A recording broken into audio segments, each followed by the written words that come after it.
There it is. We're on. We're All live. right, we're here. Good evening. It's NFL Talk UK. I'm Tom Julian. This is Jeff Reinebold. Jeff, we're here again. We're here in Brentford, and I feel like I say it every week. There is so much to talk about. In our posh studios here in Philly. It was less than a week ago, Jeff, that you and I were actually sitting in Sky Sports Studios just before I managed to sneak in somehow. They let me in, and that was amazing. Like I've worked at Sky, I've done the NFL gig before, but there's something about sitting in that studio, and it just gets you excited on a Sunday night. There's just a buzz about it. Well, even as they're setting up and just getting ready, you're excited. You know, I talked to Neil about this a lot of times, and Sean, and it's almost like game day when, you know, it's game day for the players, but for us, obviously it's the same thing because your preparation is all put together during the week, and Alex Mason, our producer, sets down a program for us, and all the engineers and all the tech guys and everybody that's worked so hard. It's our, 4 hours, and you know, it's live TV, so you don't get a second take. It's just like football. I mean, in football probably is a little easier because you got 4 downs. Yeah.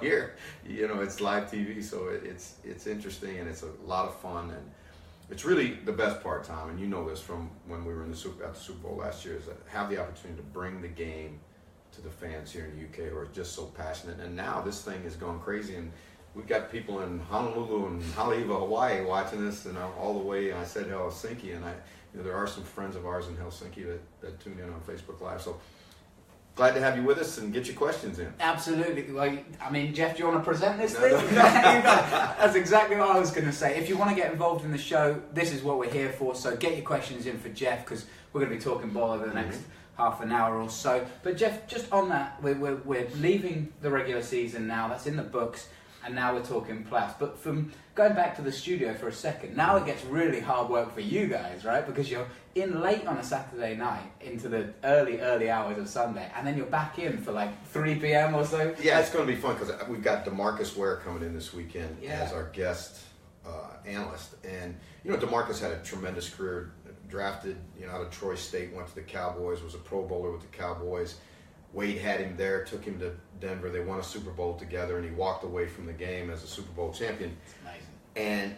And, but when you get a player in that isn't used to what we do, I mean, we're going to be there tomorrow. On Saturday. We'll be there about, probably we'll go on at 9, so we'll be there about 5, I would say, and then we'll get home about 5 o'clock in the morning, and then turn around, and we'll be right back in there at 3 the next day. So these playoff weekends are grinds, but hey, it's playoff football. You got to play hurt a little bit. That's it. You got to be there or go home. That's right. What they say. I'm gonna address this to you guys watching just now.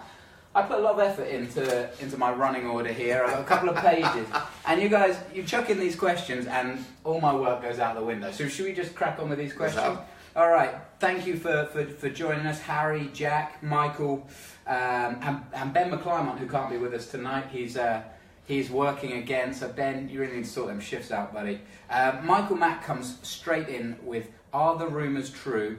Broncos Chargers in London. This is NFL Talk UK. We want to talk London. No, let's not get ahead of ourselves. I think that there's going to be there was some stuff out on the internet last week about the teams that were coming, and it wasn't accurate information. I think everybody just needs to hang tight.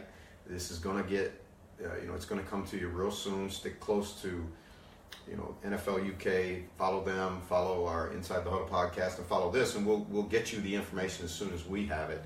I think the fans are going to be really pleased with the teams that are coming this season. Oh, it's such a tease, isn't it? He knows he's got to.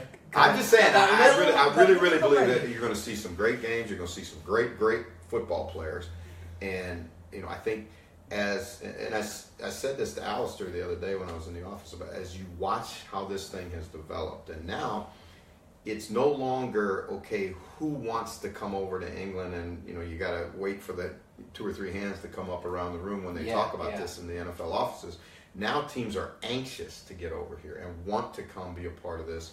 The players are the same way because the playing community and the coaching community is so small in the National Football League. You're talking about 2,500 people, and word travels real fast because everybody talks shop. And when you talk to people who have been over here, how much they've enjoyed it. I mean, the Rams had a phenomenal time. I talked to John Sullivan, that after their practice, he and Andrew Whitworth in the lobby of the hotel where they were saying, and Sully was, just ecstatic about being back, and he was so happy that he could, take Andrew around and show him. And you go to a pub in London, and there's BA sitting there, and amazing. It's awesome time. It's awesome. Yeah, no, we had some great fans, and Ben and I actually went to the Jags game, and we spoke to fans outside the game, and even fans from America and our own European and British fans as well. And there is still this buzz. I know people weren't particularly excited about the games last year, but there's always a buzz around seeing live NFL because we don't get it that often. We have those kind of 4 weeks, and it's amazing. And the American fans travel, but the British fans and the European fans really get their fill there. Well, it's interesting. If you didn't like the games, well, what didn't you like? Because you saw a Rams team that was did a complete turnaround. Yeah. A Jags team that same thing went from worst to fighting for the number 1 seed in the AFC, and a Ravens team that, although they didn't play well when they were here, went right down to the last play to get in the playoffs. So as you think about it, we really saw some great football. We saw the last play of Carson Palmer's career. Now, that was a nasty way to go out, but at least the fans had that opportunity. See Larry Fitzgerald, see B.A., see all of those, tremendous guys and tremendous talents. And, the thing about it is, to me, Tom, and you and I have done Super Bowls, the atmosphere is most like a Super Bowl of any NFL game I've ever been around. Yeah. And it's because as you come into Wembley, or you come into Twickenham, or you come into the stadiums, you see the jerseys from everywhere, and every team is represented, and it's really a celebration of the game and the league for the fans. Absolutely. Well, Michael Mack, who asked that question, I hope that kind of satisfies you a little bit. He says here, looking forward to seeing DeMarcus Ware this weekend. So, big for Broncos fans. So make sure you tune in to Sky Sports this weekend. Jeff, let's talk about one of the biggest moments, not only of the season, but in recent history. Last week, it happened in Baltimore. Oh. And, oh my goodness, the Cincinnati Bengals breaking hearts all over the place for the Baltimore Ravens, but absolute ecstasy for Buffalo. That's exactly right, because it's the yin and yang of sport. When there's the agony that was felt, and Johnny Harbaugh's reaction when the ball was caught said more than anything, any descriptive term you could put on. I just saw him bend over with his head between his legs and just in sheer gut-wrenching pain. Yeah.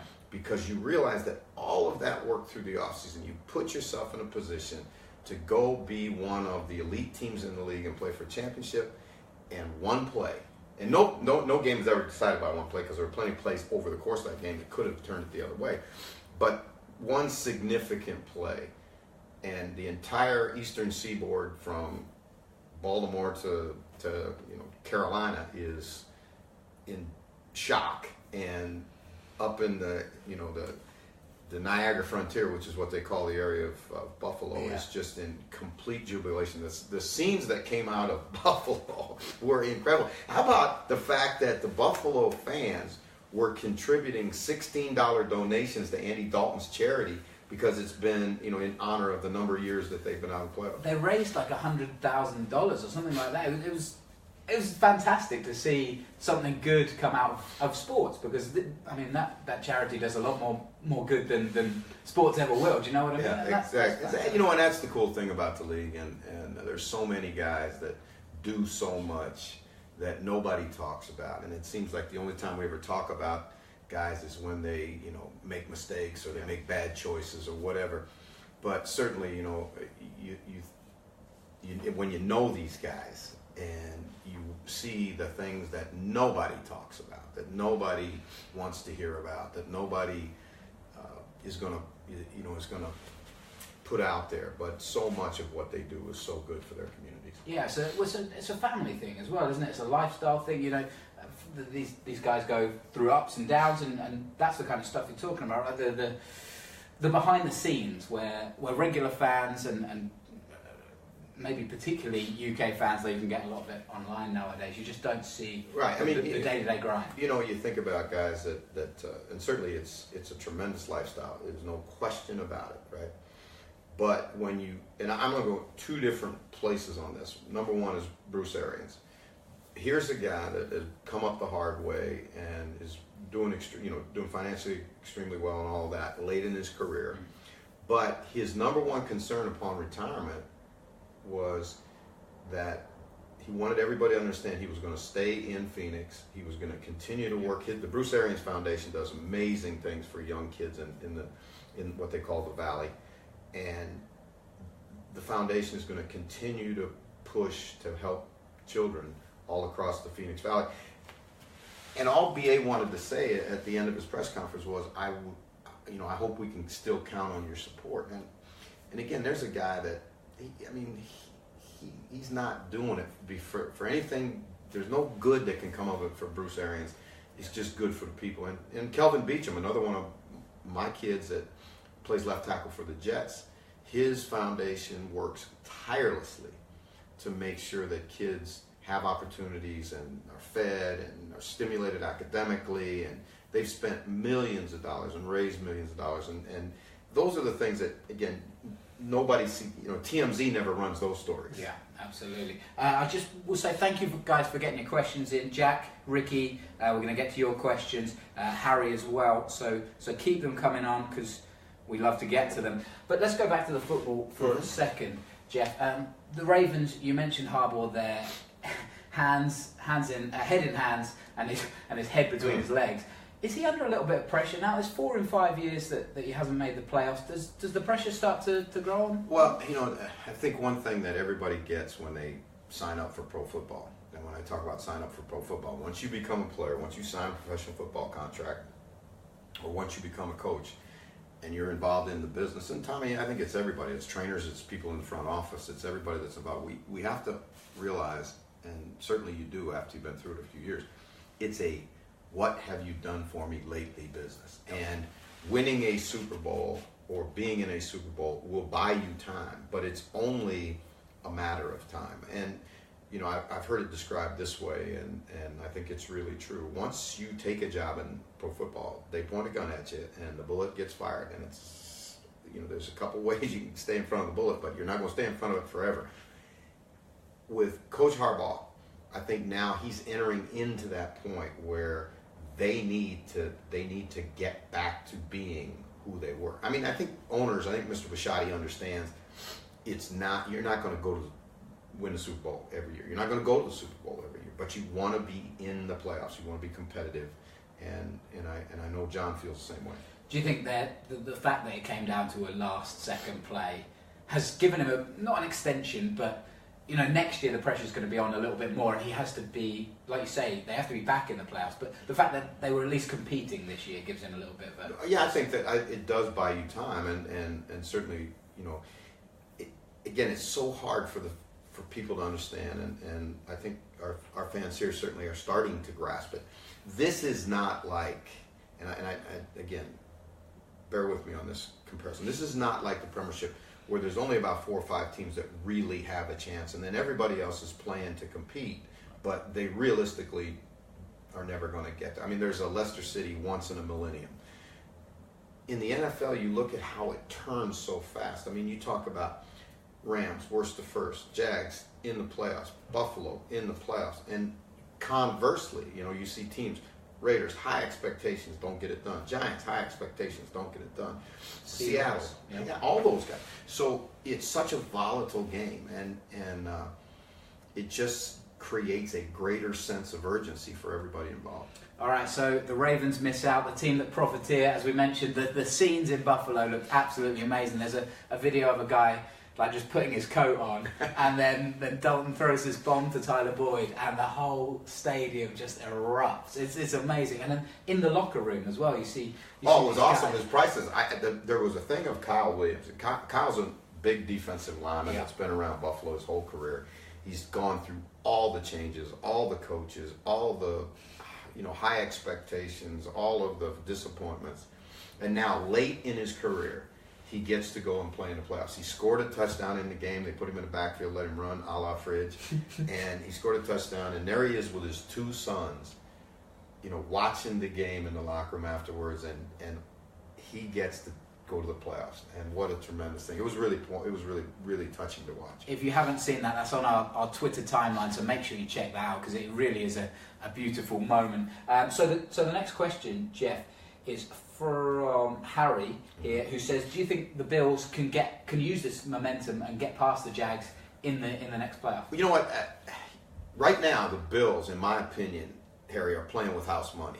All right, nobody expected them to be here, and so they should go into this game extremely loose. Obviously, Shady McCoy's health is going to be a big, big thing in this deal, but Tyrod doesn't turn it over. They'll pack the box and make Bortles beat them outside. They're not going to allow, even though they don't play great run defense, eventually if you just stuff enough guys in the box, you're always going to have a free hitter. Now, you got to tackle him when you get the chances. But I really think Buffalo does have a chance. And I think that, you're coming into this game as Jacksonville, not where you want to be. You have a big win against Seattle 2 weeks ago. Then you stub your toe the next week. Then you don't play well again the next week. They've got to get some receivers healthy, I think. If they don't get some receivers healthy, it's going to be tough for them because, again, there's just going to be a lot of people around that box. Sean McDermott's a tremendous defensive coach. And Buffalo, like I said, is playing on house money.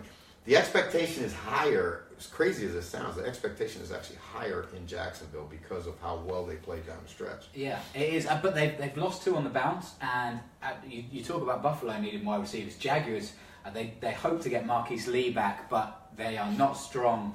They've suffered a lot of injuries, again, down the stretch. It's interesting, Jeff, I took a leaf out of your book today. I was watching some film, and I was watching I was watching some schemes, and the way the Buffalo Bills that line up defensively, they drop 2 guys back, a cover 2, and they also drop a middle linebacker back, so it's almost like a cover 3, and that's where Bortles faces his most issues because there's those gaps, but they're wiped out by the 3 men. Well, I tell you what they've got to be able to do on passing downs is understand it. Blake's got to know this, and it's interesting. I'm sure Scott Milanovic, their quarterback coach, who was a phenomenal coach and was a player in the league, played quarterback in the league for the Bucs and coached in the NFL Europe, coached in the CFL. When you play against a cover 2 team like Buffalo is, you've got to understand that you cannot force balls, and if you try and force balls into small windows, you're going to give up interceptions. And so I think it's absolutely critical, and this is the fun part when we have this kind of time to tear games down, break games down for you, which you don't get, in any other format. If you're facing that cover 2 team, he's got to understand. He's got to go to the check down to the back. He's got to go to the tight end sitting down over the middle. He's got to go to the under routes and pick his spots to stretch it vertically. Because as you mentioned, when they play that Tampa 2, which is the version of it they play, that middle linebacker turns and he runs down the middle of the field. So he's going to protect the middle of the field, and it turns into 3 deep. So as a quarterback, you have to treat your reads as if it's 3 deep. Normally against cover 2, there's 5 under, 2 deep, right? You don't throw the ball underneath. You got to push it down the field because the 5 zones underneath are covered. But the way they play it, you can entice that middle zone to open by sending the tight end down the field, and now the back can, catch the check down and be patient and, move the sticks. You impressed there that I've been doing my... I tell you what, and you know what? What's even more impressive is the lingo. You got the coaching lingo down. It's playoffs. You gotta step up. You gotta up your game. So it's going to be a huge game. I think you're right. I think the pressure is on Jacksonville. I like the draw for Jacksonville, especially if Leonard Fournette's playing like he did early in the season. But Shady McCoy, LaShawn McCoy, whether he's fit or not, and at the moment he's day to day. So that's going to be. That's the toss of the coin, isn't it? If he's in, then the Bills are in. Let me just say this, that they are doing, I am sure, in Buffalo, every possible thing they can do to get him back. Yep. And, I mean, you're talking about the hyperbaric chamber, you're talking about all kinds of crazy modalities that they're going to do everything they can to get him back on the field. And for him, again, when you're a running back, particularly a running back at his age, you recognize, there are no guarantees, and this may be the last chance you ever get. And what a great story. I just think that Sean McDermott and being the general manager deserves so much credit because, Tom, they came into that situation in Buffalo and over 40 guys who had been on the roster the previous year were no longer on the roster, and that, not just fringe players, not just guys that were around. You're talking about Woods. Now he let him go in free agency because demands were too high. Sammy Watkins, a guy that's that's an impact player. Darius is a Pro Bowl nose tackle. Brown, the linebacker, was a Pro Bowler. I mean, they lose Stephon Gilmore. They lose Ronald Darby. I mean, they lost a lot of really good football players. And there was a lot of kind of, oh, here we go again in Buffalo, because again, the fan bases get that way when it's been since 1999 that you've been to playoffs. But they had a vision. They knew what kind of players they wanted on their football team. They were willing to sacrifice talent for production and talent for character, and I think there's a big lesson in that for a lot of these teams that are trying to change. Yeah, and I think, remembering at the end of last season, I don't think McDermott was the most popular choice either. He ain't the sexiest choice. Yeah. and that's what happens, see, and when we're talking about this at a really important time, because now is Black Monday occurred and all the coaching changes and agents all over the world are, just at a fever pitch right now trying to get their guys interviews and get jobs. And I think it's important that the teams take a second to just kind of catch their breath and not get caught up in the whole deal of, it's not about what's the sexy pick. So much of this is, and this is why teams struggle time and time again, is, there's really one Sean McVay, and there's only been one Sean McVay story.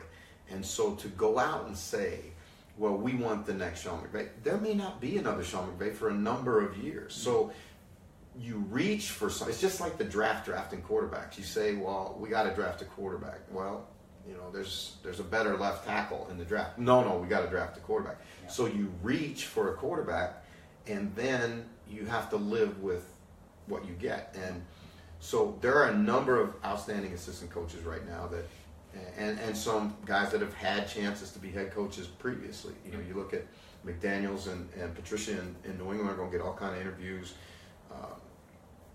I think that both of those guys are guys that certainly should be interviewed based upon what they've done as assistant coaches. Mike Smith, you look at all the guys who've been head coaches, Mike Smith is the only one that has a really decent record as a head coach.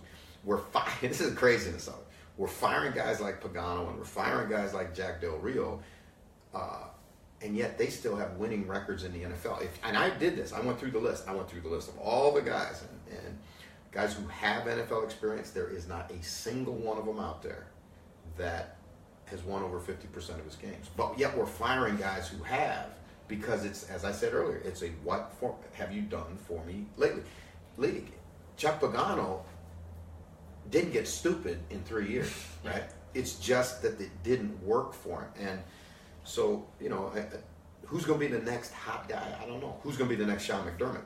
That's more important. Yeah. Well, let's move straight on then, because we're getting a lot of questions, Jeff, about the coaching carousel, as you might say. Jack Humphrey, who is the best fit for the Giants head coach? Personally, I'd like Jim Schwartz. That's from Jack. What do you think about that? I think the Giants are a unique franchise in a couple ways. Right. Number one, I think when they get their players back, when they get healthy, they are a very talented team.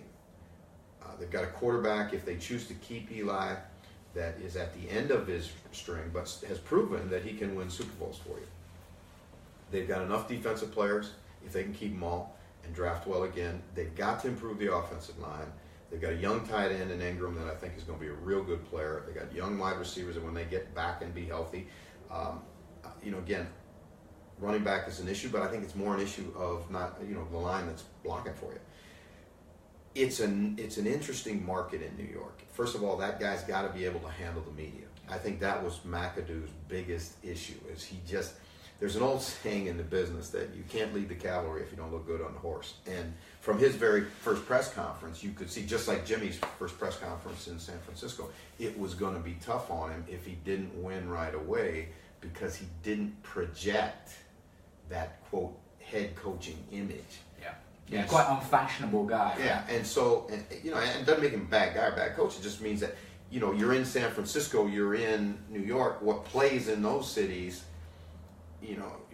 is different than what plays in Green Bay, right? So, I think that's a part of it. I think the other thing is he's got to be a guy that can work with Gettleman and the GM, the new GM that they hired, who's a very good personnel guy and a very strong-willed guy. And so he's got, I think, somebody that has some background with him.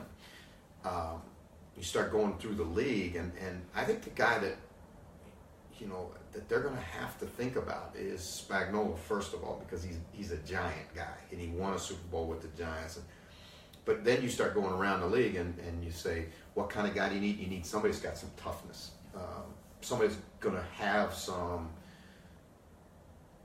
the first thing in coaching, the first thing to say is, the first job you got to do is you got to win the room.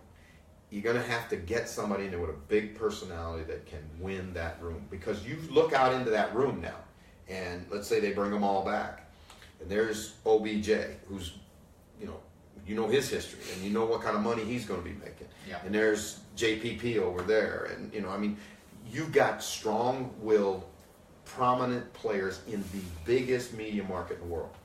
When you say you need a big personality, but you also talk about someone like Dave Gettleman, who is another strong personality, does that create then a conflict between the two? Are they going to butt heads, or do you need somebody that's going to be a big personality but actually be kind of gracious enough to kind of go, do you know what, Dave, you're the big guy in the... I think that's a really interesting topic, Tommy, because the ability to work together is so important. Yeah. And when you see, there have been cases where you've had big personalities on both sides of it.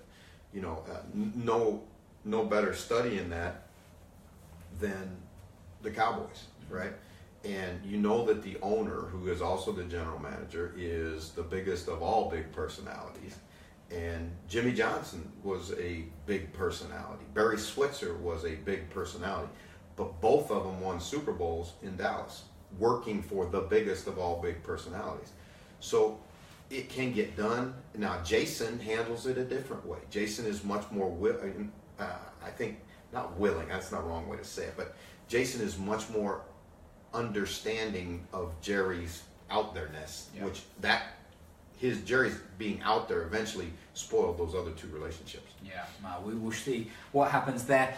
Keep your questions coming in. Chris Todd, Jordan Ridsdale, we're going to get to yours very, very shortly. But one coaching situation I wanted to talk about was the Raiders. The Raiders. Your Raiders. Jeff. Oh, man. And we've got John Gruden, who, for all intents and purposes, is pretty much the Raiders head coach, right? Well, that's what everybody's saying. Well, that's what everyone's saying. But you've also got the kind of legalities and the logistics side of it with the Rooney Rule. To me, it seems like a flagrant just violation of the rule there. But they're just waiting around, and they're doing it all in principle just so they get around it. To me, couldn't the NFL intervene there? I think that whole thing is something that the NFL is going to have to take a look at, because the Rooney Rule was put in place so that, and for the fans who don't know what it is, it's a rule that states that when teams interview for head coaching positions, and I believe it's also in the general manager category now, right, you have to interview at least a certain number of minorities. Yep. And the idea was put forth by Mr. Rooney, who was was the owner of the Steelers, to help young minority coaches get opportunities in the league. And I think that in principle is the right thing. Now, where I think there are a couple places where it falls down. Number one, guys are being interviewed, and teams know there is no way they're going to hire him. Right. But they're only interviewing that guy to make sure that they adhere to the Rooney Rule. Now, what appears to be happening in the case with Gruden is that a deal must be at least in some sort of principle agreed on, or else, Tampa would have continued to. I mean, there's a lot that we could get into on the story, but basically, but yet they hadn't interviewed anybody. So now what they do is they go through the process and they bring in some guys, and everybody sits around and they, basically it's basically a make-believe deal. It's a farce, essentially. Yeah, I didn't want to say it that way. Yeah. That's really what it comes down to, and it's unfortunate because it violates the spirit of the rule, right? But also, you've got to understand the rate position is this is the guy we want. So we're going to go get him and make sure that we've got him because it's a competitive industry. And, Tampa Bay is right there. That's where John lives. He's won a Super Bowl with that franchise. He's always said that, if that would be one place he would entertain. He's going to be highly valued by a lot of people. So do you blame the Raiders for being competitive? Again, it's just such a complex question. And on the other side of the coin, a guy like Mike Tomlin, who really got that job, he was the long shot. Now, I'm not saying the Steelers brought him in just because he was a minority, but he was a long shot in that process because he was so young. He'd only worked for Tony for a few years, but he got an opportunity to get in front of the Steeler people, and he sold himself, and he sold his program, he sold his vision, and he got a chance. So, there's good and bad in all of it. Now, you and I have talked about the coaching carousel, as it's called, before, and one job for somebody means somebody else has lost their job. It creates opportunities.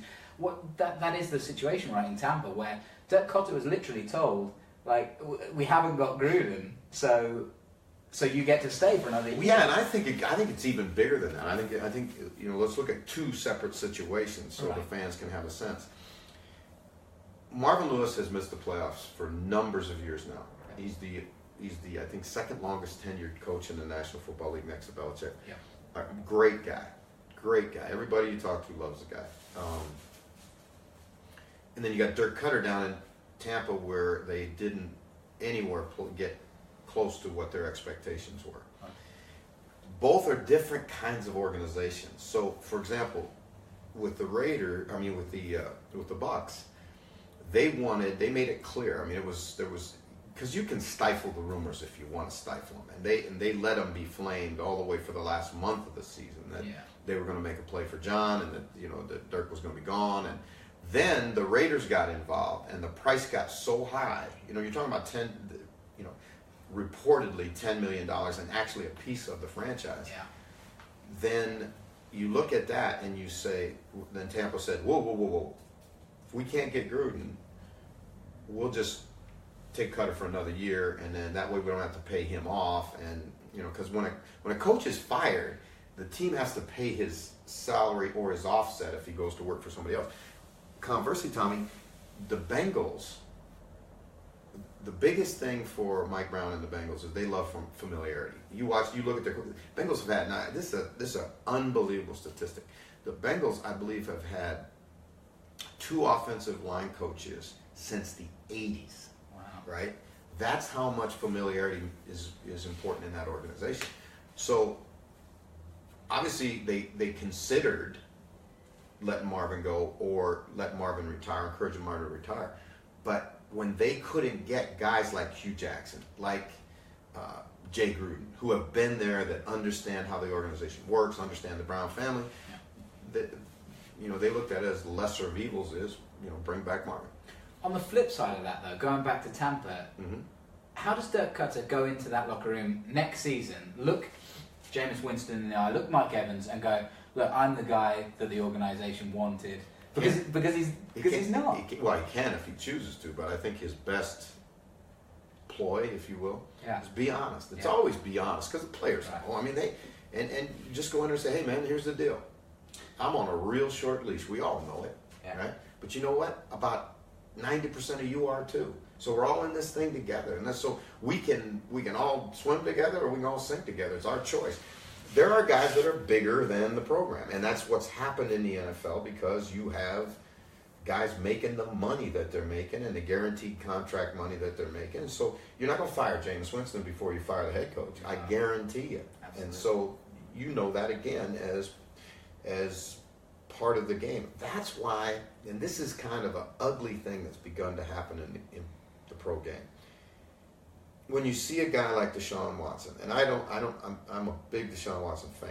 I'm not downing Deshaun Watson. I'm downing this reality. which is he comes out and says, I publicly want Bill O'Brien back, right? Now, Bill O'Brien's involved in a power struggle with the GM, right? As soon as he does that, he cuts the GM's power off, right? And when you give credence to that, which the media has, I don't know if the organization has, but certainly the media has. You got to really think about it, because Peter King told us that story the other night at halftime. I said, and my immediate reaction is, the guy's played less than 10 games in the league. Yeah. He hasn't been to a Pro Bowl, hasn't won a Super Bowl, hasn't done anything. And yet he's having input on if the head coach stays or goes. If that's the case, then this is really a screwed up league. I mean, it's really a screwed up league. At the good teams, yeah, Brady, he's different than everybody else, right? Yeah.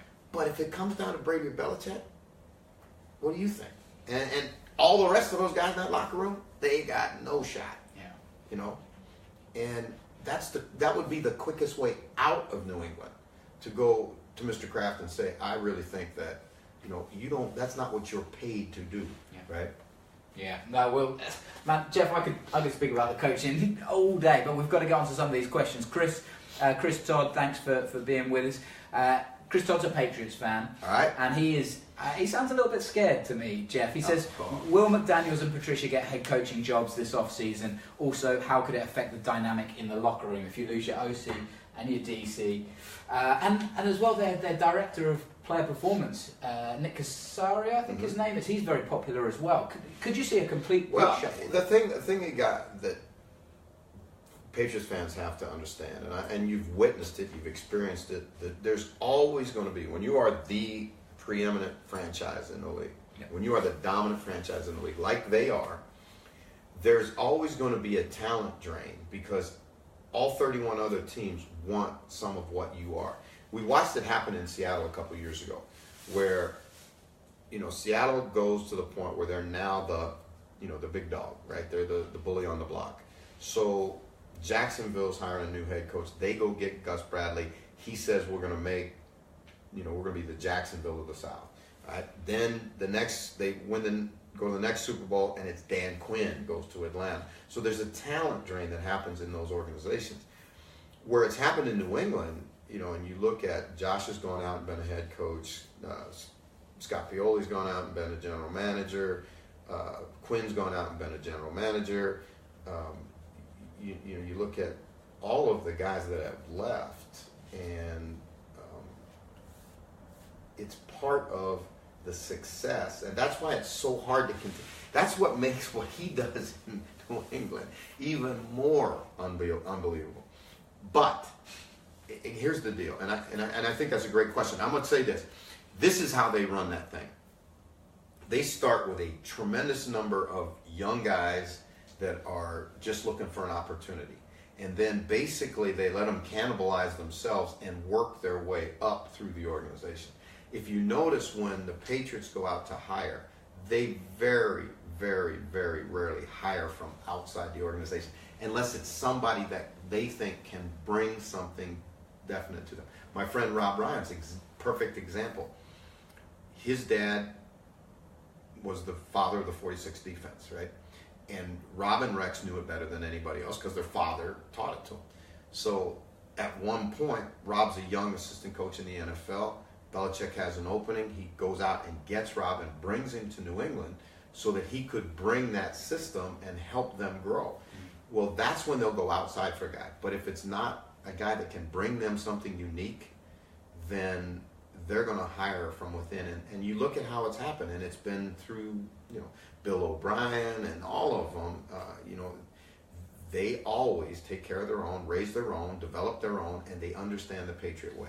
Now, I think I already know the answer to this question, but Chris follows that up. He says he's seen whispers of Bill Belichick wanting to leave after the fallout of the Jimmy Garoppolo trade. Any credence to these reports? Could he go back to the Giants? It seems crazy. That to me would be shocking.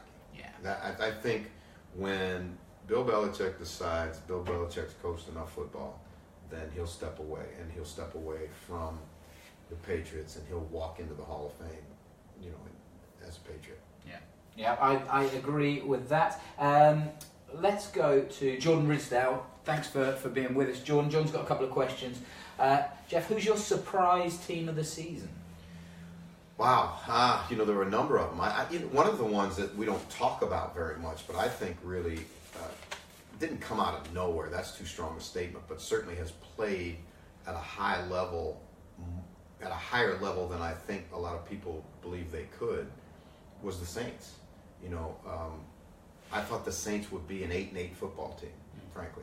And you look at them, and when Alvin Kamara came, and anybody can tell you all they want to tell you that they knew Alvin Kamara was going to be this or going to be that, then they're lying to you. I mean, he was a third-round draft pick, and if they thought that much of him, they'd have drafted him higher than that. Mm-hmm. He was available in the third round, and nobody, based upon his college film, you could see he was a talented player, but he was a part-time starter as a college player. He found a system that fit him.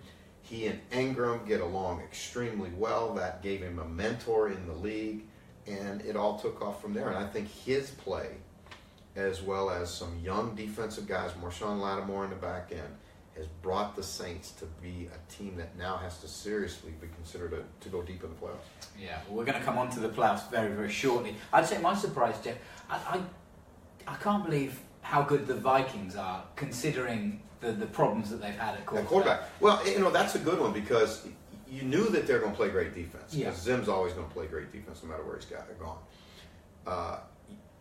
You look at that offensive line, and I think there's a couple of really critical things happened. They drafted a kid out of Ohio State, the center. I can't pronounce his name, so I'm not even going to try. But it was an outlet trophy winner. That's the award for the best, the Remington Award winner, the best center in America in college. Mm-hmm. And he came in, which allowed him to take Berger from center to guard, where he's a much, much better player. They go out and get Riley Reif in free agency from Detroit, and now your offensive line is completely changed. Yeah. And that young kid at center did an amazing job. I really thought he played well. The guy that was the shocker in it all was, and I don't think there was anybody that could say they saw this coming, that Case Keenum has played extremely well at quarterback. And we knew that, you knew Stephon Diggs was going to be a good player. Again, for a fifth-round pick, what a great pick. Adam Thielen, he's a guy that wasn't even drafted, and he's a 1,000-yard receiver. So there have been a lot of guys that played really well in Minneapolis, and I think that's one of the reasons why I think they're going to go to the Super Bowl. Yeah, I thought it was unfair Case Keenum didn't get a nod for the Pro Bowl. I thought that would have been a nice touch to the way to finish his season. He'll get there with the people that drop out, but I thought he should have been a first pick. Lord Hayden Burks. Lord, oh my good. Evening to you, sir. How's things at the castle? He suggests the Rams for a surprise team of the season. Yeah, that's another one. You think about it, but look at this. When we talk about the Rams, and this is why I love doing this with you, because this is now you can really chew into this stuff. Yeah.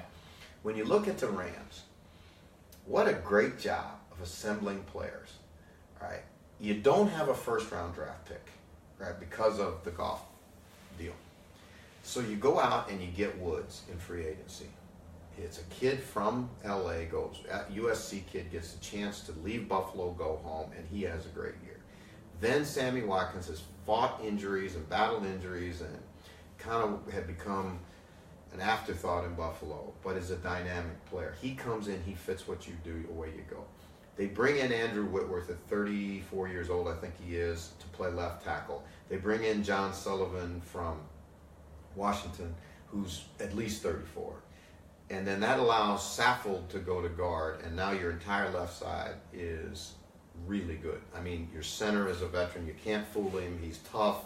Your left tackle still, although he's really long in the tooth, he's still one of the best left tackles in the game. And so the offensive line gets better. You got an elite level back who wasn't getting used like an elite level back should, and it all takes off. Then you hire, in my mind, the best defensive coordinator in football on the other side, and Aaron Donald is holding out. You get him back in, and he has an 11 sack year as a defensive tackle in a system that everybody said that he shouldn't play in because he's a 4-3 DT. Well, let me tell you this. Wade Phillips seen enough football players to know he's got a great one, and he's going to put him in position to make plays. And Donald had an 11-sack season. So, yeah, I think there are a lot of reasons why that's another team that you would say, because we all waited for the bubble to burst, when they started so fast, and it was like, okay, when are they going to come back to earth? And they haven't. I've got to interrupt you, Jeff. Lord Hayden Burke says, can you say hello to my daughter Meadow before she goes to bed? Meadow, what are you still doing up? Don't you have school tomorrow? Absolutely, it's time to go to bed. Go to bed. But watch us on the weekend. Yeah, absolutely. Yeah, you can stay up on the weekend, that's allowed. One of my favourite things about for working for Sky and for being able to go to the Super Bowl and stuff like that was the behind-the-scenes nature. Now, the Rams, that's the locker room that I would most like to be behind the scenes. I'd love to see how Sean McVay manages upwards with people like Son of Bum and the general manager and that kind of thing, but also how he manages his players, because he seems to have commanded instant respect. Well, that's great. I think there are some really unique things about him, and I was so blessed to have an opportunity to sit with him. It was supposed to be a 5-minute interview, turned into a 25-minute talk. Yeah, I remember, just the two of us just sitting outside the practice facility while he was here. And a couple things struck me about him. Number one, he's extremely intelligent. Number two, he comes from an incredible incubator for a football coach. His grandfather was, the actual draft room in San Francisco is named after his grandfather. His grandfather was general manager, worked with Bill Walsh hand in hand to create that 49er dynasty. Yeah. I said, what's your first memory of, being involved in the game? And he said, I remember when I was a little boy and we were living in Atlanta, and the 49ers would come and play. He said, I remember riding on the bus, sitting next to Jesse Sapolo and going to the games. And I thought to myself, and I called Jesse because Jesse's a friend of mine. And I said, Jesse, did you know that Sean McVay said he remembers sitting with you on the bus going to the old Atlanta Stadium to play the Falcons? And he chuckled and he said, Jeff, I remember that. He was such a cute little kid, and to think now that here he is, he's in the National Football League as a head coach. He has that amazing gift that very few people have. When you sit and talk to him, it's like nobody else is involved. It's you and him. And I think that's how he connects so well with the players and the people that work with him. That's an amazing insight that you've got there, and I think you can still find that video on Sky Sports online. I believe it's online. So make sure you check that one out, because it really is a really nice insight into, like you say, how Sean McVay is all encompassing when you're in the room with him. We've got to move on because there is so much to appreciate all these. These are great questions. What I would say, Jeff, I think that Rams game, Rams 49ers at the weekend last there, those two sets of fans, they must be. From last year, those two groups of fans must be the most excited about next year. You've got Jimmy Garoppolo in San Francisco, and you've got a whole organisation in LA which is looking ahead to 2018 and going, do you know what, that might be our year. I mean, 2017 might still be their year, but 2018 is a realistic. Yeah, like I said, it's about putting a team together and all of the things that they did. And I could go down. There's 6th-round draft pick, out of Tulane, a kid that was too short, not enough this, not enough that, but he fit what they wanted. Turns in, Tanzel Smart comes out and has a really strong rookie year. I mean, they've done a great job of finding talent. Cooper Kupp out of Eastern Washington. I mean, a guy that 3rd rounder that had a great season as a receiver. So if they can continue to do those things, they're going to be good for a long time. In terms of the Niners, there's like Niner mania now, and Jimmy comes over and he wins. I think that's now his 7th straight start as a quarterback, and he's doing it without a lot of guys around him. I mean, the guys that he's got, Aldrick Robinson, number 1. You look at all of the receivers that they have. There's not a number 1. And Marquise Goodwin's not a number 1. Those are good guys, are good receivers. But when they can get some more weapons around Jimmy G, he has that uncanny ability, Tom, that the really, really good ones have, and that's to make everybody else around him believe they can win. Yeah. It'd be great to see him next year in a full season, and the 49ers get an off season to kind of build around him. All right, let's get to a question, because a couple of people have asked it. Ricky Sanch and Brandon Wales as well. Thank you for joining us, guys. Where do you think Kirk Cousins is going to end up? There's a rumour, or Jay Groom's actually made some comments that potentially Cousins could hit free agency this year. And so the league is Cousins' oyster potentially. Well, I think again, certainly he's going to be a wealthy man because as contracts go, once Stafford established the bar, now that agent's going to negotiate this next contract off of Stafford's contract, and that's just the way it works. So he's going to have plenty of opportunities.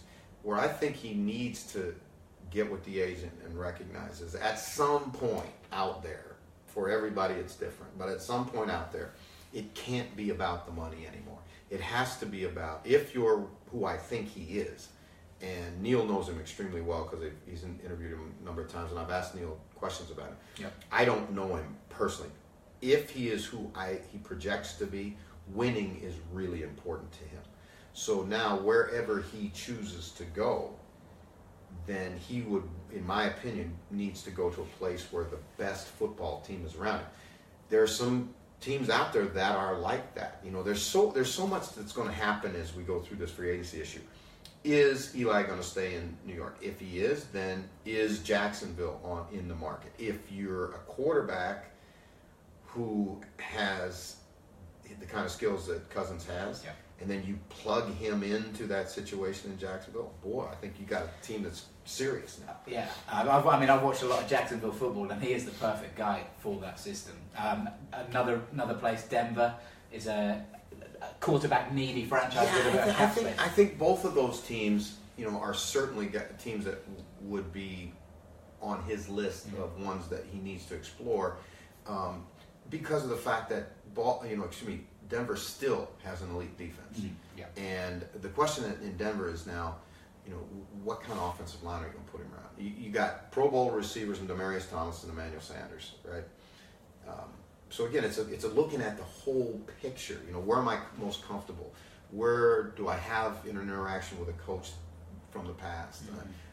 All those things are going to play into this. Cleveland is going to, I'm sure, open the vault for a quarterback, and they're going to have to, because if you're going into Cleveland, you're going into a rebuild, and that's just the way it is. But there are some other teams again that I think very soon, if not very soon, are going to have to address the quarterback issue. Yeah, no, it's going to be another interesting free agency, and Josh Rosen and Sam Darnold declared for the draft. Who do you like better of those two?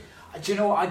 Honestly, I don't watch enough college to tell you, but the people that I trust who report it are all about Rosen. So for me, I'd have to go with them. I'd need to watch a lot more college kind of before the draft, before we start, but that's who I'd back. That's my choice. Oh, well, there you go. Of those two guys, I agree with you. Then it must be right. All right, let's go on to the playoffs really, really quickly. Jeff, the playoffs is wild card weekend. All right, here's a question for you. How wild is it going to be? Who do you think is who could be the most upsetting wild card team to make it to the dance, make it all the way? So you've got the Titans, the Chiefs, the Falcons, the Rams, the Bills, the Jags, and the Panthers, the Saints. Who's the one most likely to make it to the dance? Well, as you go through those teams, so as we go through them, Patriots, yes, I can see them getting there. I think they've got the easiest road. They're going to get Pittsburgh at home.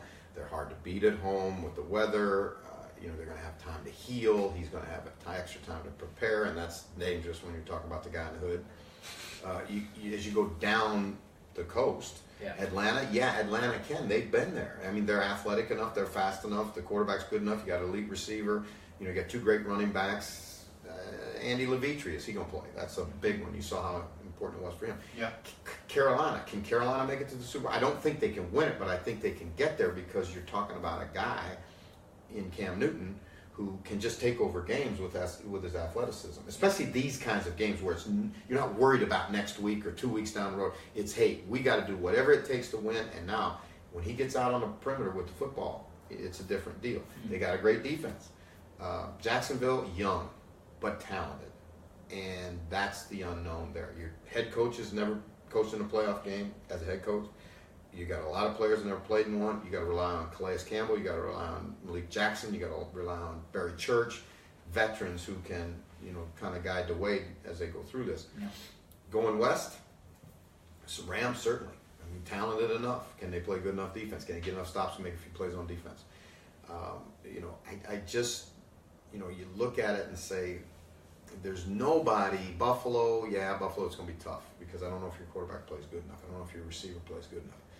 but they're tough enough. And Tennessee, same thing. Marcus is a guy that can take over a game. Now, that defense is kind of soft and gives up a lot of yards, but they'll keep you in games. So I think it's going to be a great, great, great weekend of football. You missed one, Jeff. The Saints. All right, let's talk about the Saints. And I have the Saints, actually getting to the NFC Championship round. But here's the caveat with the Saints, and this scares me to death, right? In pro football, if two teams are relatively equal, which these teams really are, right? It is incredibly difficult to beat a team 3 times in the same season, which is what New Orleans is going to have to do. They got to get through that Carolina hump. Yeah. But I say they can because they're playing Carolina at home, and they are very, very difficult to beat at home. And Drew Brees has never thrown a playoff interception in a home game. That's a huge statistic in games like this. Yeah. Now, Ricky Sanch asked, what's the big upset of the weekend? Do you think there's a big upset potentially on the cards? I mean, if you look at the games, it's Falcons, which are the 6th seed, at the Rams, or the Bills 6th seed against the Jags. Is there another upset? The Titans to beat the Chiefs. I would be less surprised. I would say if the Bills can win, it would be a big upset. Because, right. But and again, how will they win? How will the Bills win the game? They won't turn it over. They'll intercept Bortles a couple times. They'll play situational football extremely well. Yeah. And they'll win in a 14-10 game, one of those kind of games. Yeah. If Atlanta wins on the other side, I think Atlanta's going to have to outscore the Rams. Yeah. So, again, it's 2 different kinds of games. I think the Falcons are much more likely to beat the Rams than the Bills are to beat the Jags. To me, I feel like the Titans, if they're going to go into Kansas City and beat the Chiefs, that's the biggest. That will be the biggest shock. Think about it. The Chiefs have not. I think they're 30th in the league in run defense. Right. And you're going into a hostile stadium. And let me tell you something. I coached at Arrowhead. And there may be no more hostile environment in the NFL, in an outdoor stadium certainly, than Arrowhead. And now it's winter. And it's going to be cold and it's nasty. What do you do to take the crowd out of the game? You run the football. Right. And Kansas City is giving up yardage. I mean, they're bleeding yards in the run defense category. So, yeah, I can see that. Henry's going to have a day, and he's big, strong, physical back. Lewin and those guys up front are going to have a day. Yeah. And Marcus has got to be the X factor in the run game. He's got to be the extra guy that Kansas City can't account for. What concerns me about Tennessee is who do you throw the ball to? Is Delaney Walker going to be a game breaker for you? I don't think so. I mean, Delaney Walker's he's a good tight end, he's going to make his catches, but you need somebody like this outside, and I don't see him having that guy right now. Now we shall see, and you can see all of those games on Sky Sports. Jeff's going to be there, you're going to be there right to the very latest minute until the final whistle on Monday morning. And it's going to be an exciting weekend, so make sure you tune into Sky Sports to catch all the action. We're going to be back next week, aren't we, once more? Absolutely. We're going to talk. I may be even watching more schemes and surprise Jeff with some more info. We'll see. Thank you so much for joining us. Thank you for getting in your questions. We really appreciate it, and we love talking ball with you. So we will see you again next week. And enjoy the NFL. It's playoff time. Aloha.